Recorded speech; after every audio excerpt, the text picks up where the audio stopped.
बछड़े को चाटती हुई यह गाय वात्सल्य का प्रमाण है। अपने बछड़े पर जी भर के प्रेम उड़ेलने वाली इस गाय को अपने रहने खाने की तनिक भी चिंता नहीं है, क्योंकि यह भली भांति जानती है कि इस कलयुग में ईश्वर ने एक महान संत को धरती पर भेजा है, जिनके शिष्य हमारी सेवा में दिन रात बिता सकते हैं। जी हाँ, संत श्री आशाराम जी बापू ने ऋषिकेश में ये गौशाला लगभग 15 साल पहले बनवाई थी, जिसका नाम है ऋषिकेश बंद मुट्ठी गौशाला। यहाँ 70 से 80 गायें रहती हैं, जिनकी सेवा में बापूजी ने अपने शिष्यों को यहाँ भेजा हुआ है। इन सभी गायों की देखरेख करना, इनके भोजन की व्यवस्था करना, इन गायों के स्वास्थ्य की चिंता करना और इन सभी गायों का सुंदर लालन पालन ही इन साधकों की साधना है।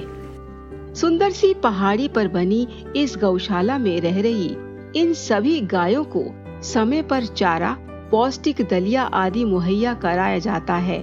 जी भर के ये गौ माताएं अपना चारा दलिया खा लेती हैं, फिर प्राकृतिक सौंदर्य से लबालब जंगल की तरफ घूमने फिरने के लिए चल पड़ती हैं। गौशाला से जंगल की तरफ अटखेलियां करती हुई सैर सपाटे के लिए बड़ी निश्चिंत होकर घूमने निकलती हैं।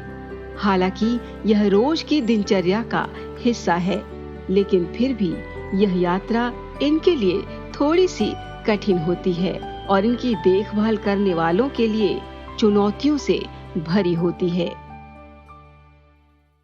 इस पथरीली जमीन पर संतुलन बनाकर पहाड़ी से नीचे उतरना और चढ़ना हालांकि थोड़ा मुश्किल होता है, मगर सामूहिक तौर पर परिवार के साथ घूमने फिरने का आनंद ही कुछ और होता है।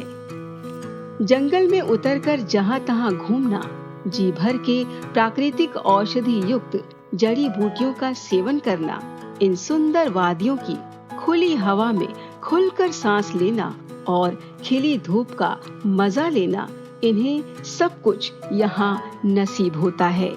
तनिक ध्यान से देखिए, इन गायों को किसने सिखाया होगा कि अनुशासित होकर एक दूसरे का ख्याल रखते हुए प्रेम पूर्वक इस तरह से घूमना है।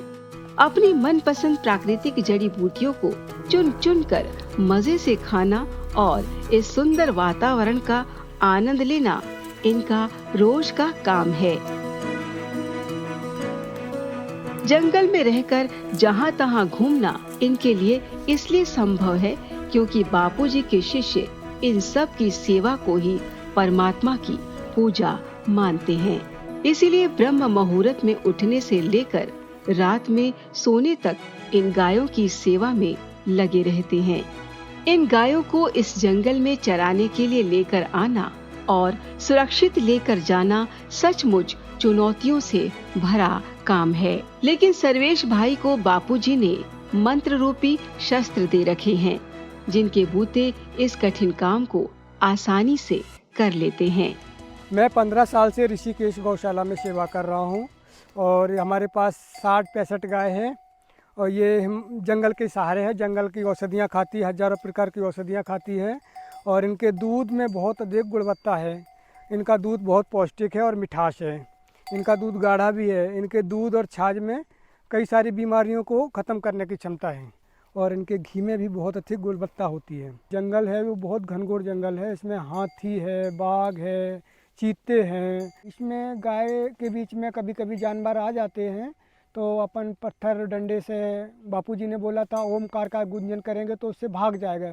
ओमकार की गर्जना करने से कितने भी जानवर होते हैं वो भाग जाते हैं डर के। ताज्जुब की बात है कि हिमालय की गोद में मौजूद इस पहाड़ी पर बसी इस गौशाला में लगभग 70 गाय ही हैं, जिनमें से केवल 7 गाय ही दूध दे पाती हैं। ऐसा नहीं कि इनके दूध से कोई व्यवसाय चलाया जाता हो, फिर भी दिन रात इनकी सेवा में लगे रहना बापूजी के इन शिष्यों ने अपनी आदत बना ली है। इससे पहले कि सर्वेश भाई गायों को वापस लेकर आएं, हम इनकी गौशाला का एक मुआयना कर लेते हैं। यह देखिए, गोबर आदि हटाकर यहाँ सफाई कर दी गई है और उनके खाने पीने की व्यवस्था की जा रही है।